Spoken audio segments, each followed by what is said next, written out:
Alright guys, so today we're here to bring you the featured tank video on this 3,000 gallon aquarium. You're going to learn how it came to be, what kind of fish we have in it, and pretty much everything you want to know about this individual tank here.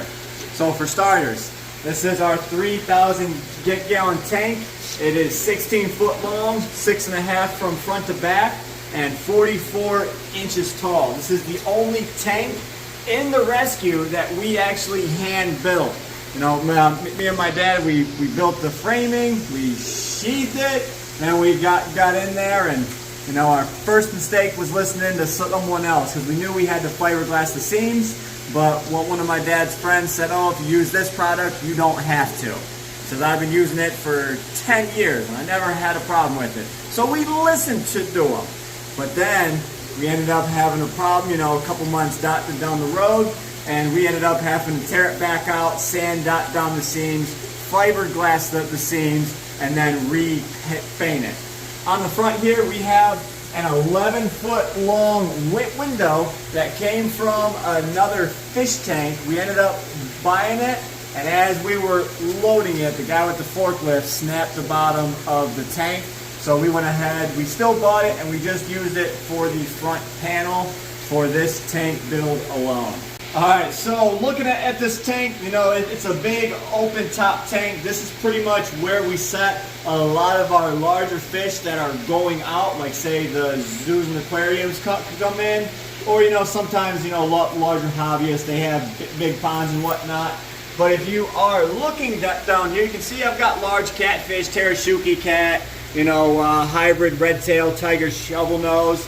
You'll see there is a bunch of monster-sized Pacu in here.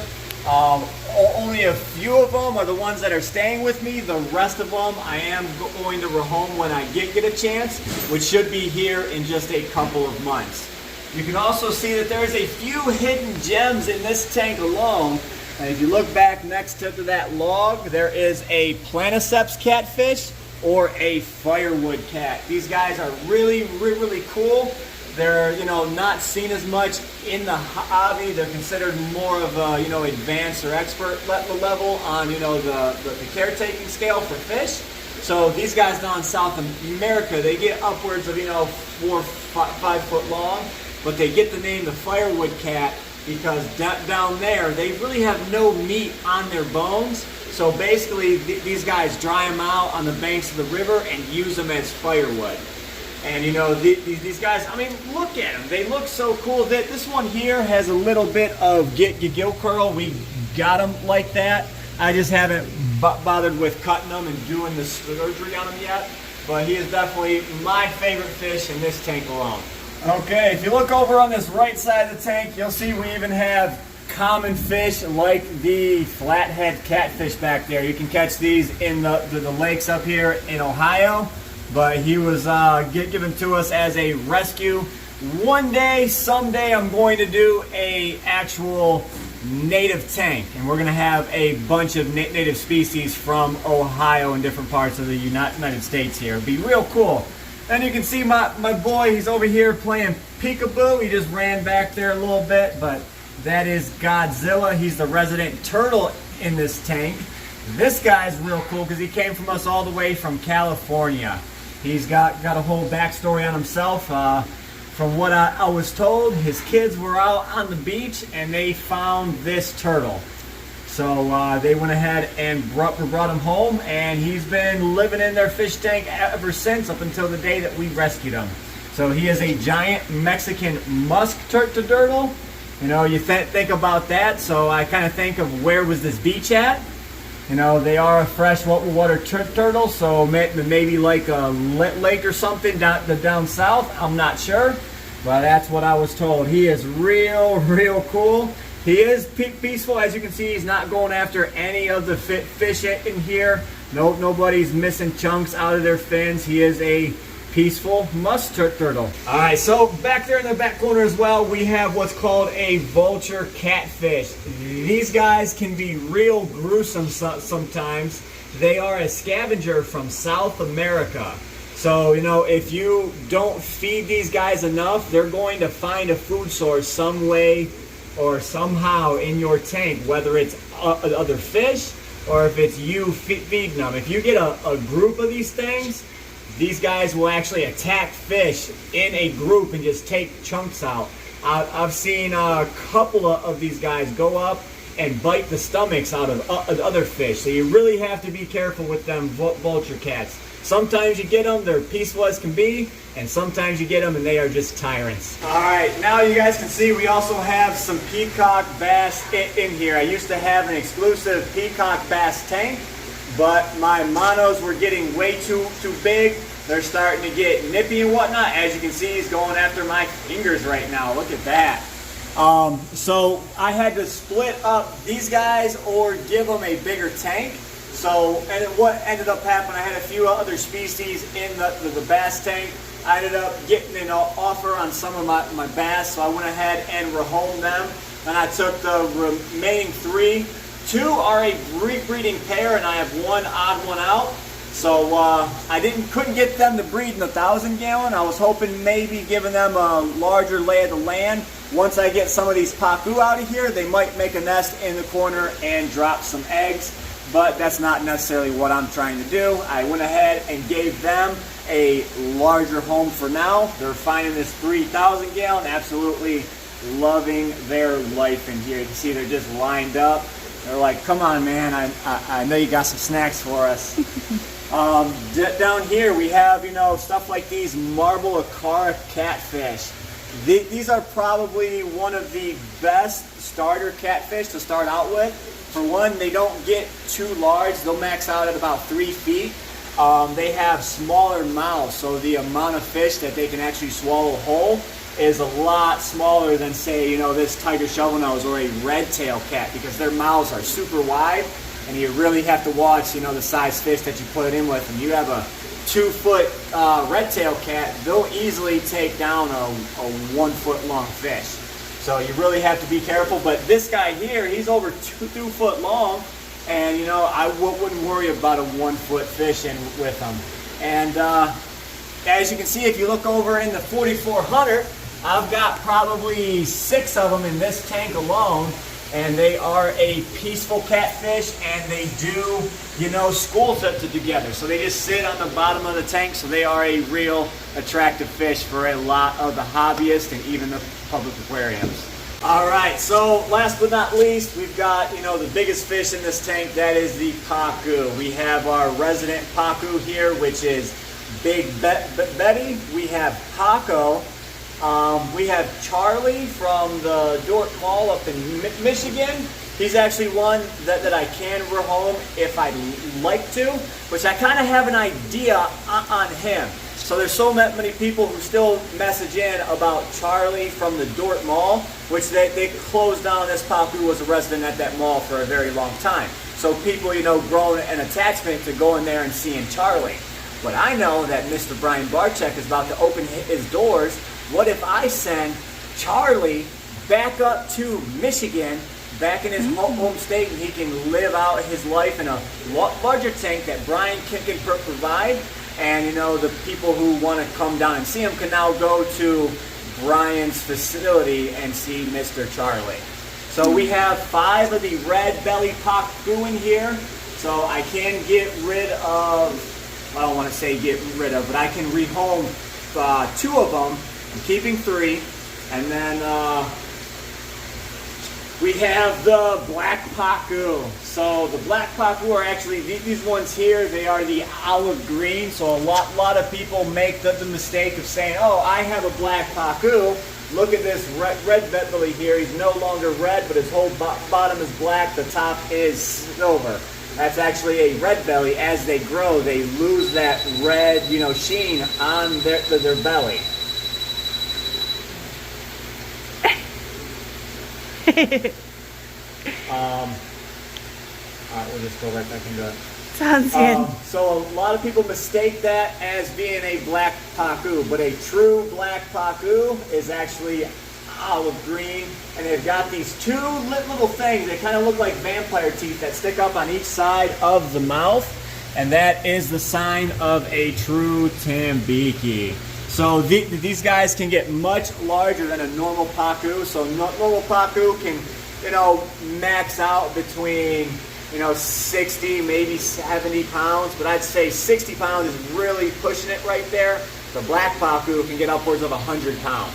So, you know, they can get over 40 inches long, and 100 pounds, that's a big fish. Crazy. Now, when you look at these guys here, when it's feeding time, they come up and they splash their tail, and about 20 to 30 gallons of water come out onto the ground. Now, what happens when that happens is this is a wood bottom, so the water leaches underneath the tank.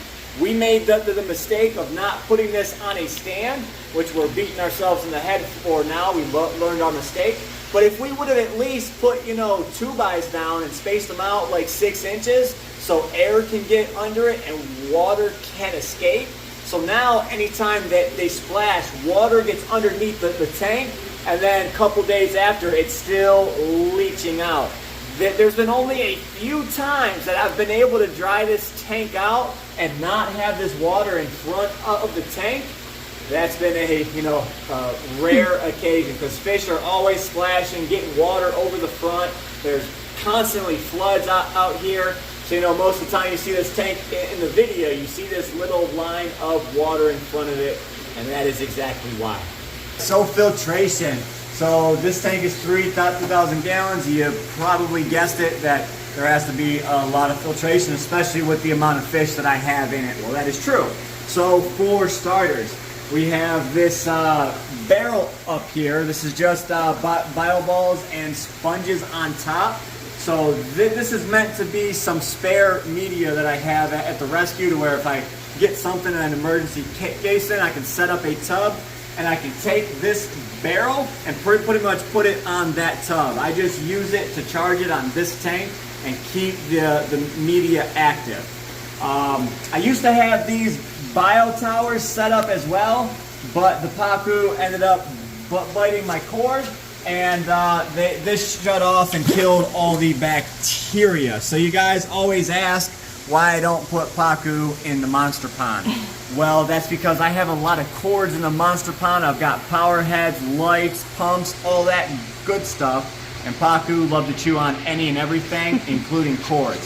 So if I don't have a cord protector on it, then the Pacu bite it, and they've gone through so many pumps, lights, stuff like that. So I just have them in their own tank dedicated for the Pacu. So along with that, we also have the pass-through water. So I have a normal 1/2 inch hose here, and then I have a 3/4 inch hose here that's flowing through all the time, and that is basically going through an overflow back to the monster pond. So that's just keeping it onto our system, as what I like to call it. And then we got them 2 big 2-inch fittings right there. I have an intake and an outtake. We walk out here. So you guys know that this tank, this monster pond, stays super crystal clear. That is in part because of the reverse flow wetland style filter. That takes care of a lot of the biological and a little bit of the mechanical. But the thing that really does the bulk of the mechanical cleaning in this pond is my System 3 Stay Right filter. It is a dual stage cartridge filter. And pretty much I have it on this 58,000. I also have one on that 3,000 gallon. That's why it's able to stay so crystal clear. So I can put as much water pass through on that 3,000 as I want, and basically it's helping clear the rest of the water that comes through the 3,000 back to the system. So I can actually up that flow and put a 2-inch line on there if I so please, and have it come back, and this filter would still be doing a great job because it's able to handle a 58,000. So that is one of the main components. As you can see here, I've got my pump hooked up to it. That is a reflow dart. It is the upgraded one, so it's got a little bit more flow through it. I could stick a larger pump on this if I wanted to, but this gets the job done for right now. You know, along with the filtration, another way to make your tank look great is 100% the lighting that you choose to put on it. So this is a 16-foot tank, and I've got nothing but beamsworks on this tank. So as you can see, I've got 3-foot beamsworks under there, and I've got the little dividers, the little extenders upside down. I screwed them to the boards on the underside, so they're positioned in each bay. And you're basically, you know, putting in the best lighting that you possibly could.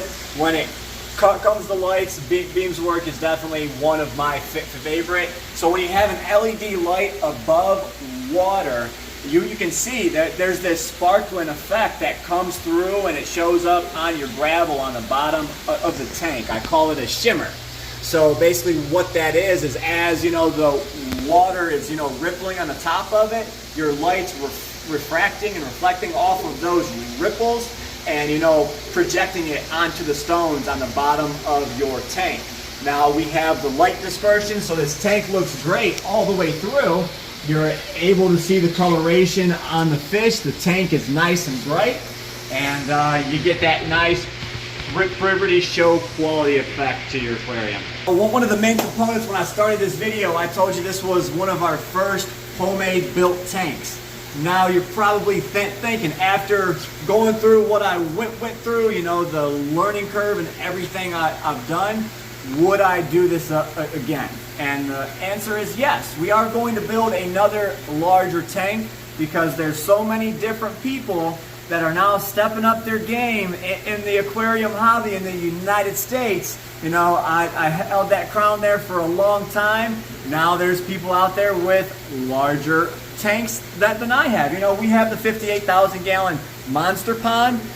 There's no one that's kind of taken that title from us, but as far as the tank, we had this 4,400 gallon monster aquarium. Now this is a manufactured tank, so it looks absolutely stunning. And we've had this tank since 2011, so it's been in our possession for 12 years. Never had a single problem with it. The tank was built in 2008, so it has gotten a lot of use out of it, and I don't think it's going anywhere anytime soon.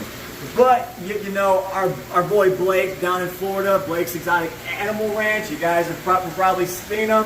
He's a great guy. He just built that 6,000 gallon aquarium. Now I must say he did a fantastic job. If I was to build a concrete tank, I would definitely do it like Blake. You know, he took the time. He didn't just rush the build. He took his actual time and made it a showpiece. You know, he did all the intricate work trying to make the stone look like branches and different rock work. Like he just took that block straight out of nature, you know, and then the front of it looks the same.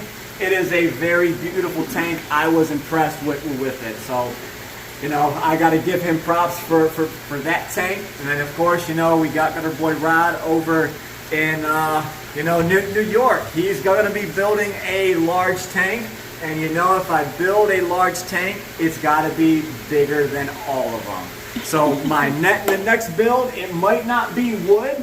It might be concrete, it might be fiberglass. I haven't really set that in stone yet, but there are a lot of things that I've learned from building this tank, and that tank will be even that much better. So I hope you guys enjoyed this little series on, you know, the featured tank. We're gonna go around and do more featured tanks as the time goes on. You'll get the backstory on the tanks, how I came, you know, how I got the tanks, you know, what they're doing now, the fish that are in the tanks, and, you know, kind of just lessons and things that I've learned over the years of having these monster tanks. So if you guys haven't yet, go ahead and hit that subscribe button. Let us know in the comments below what you like about this tank. If you like, you know, these featured videos of the tanks only, we're going to be doing a bunch more. So I hope you guys enjoyed today's video. We will catch you in the next one. As always, stay fishy, my friends.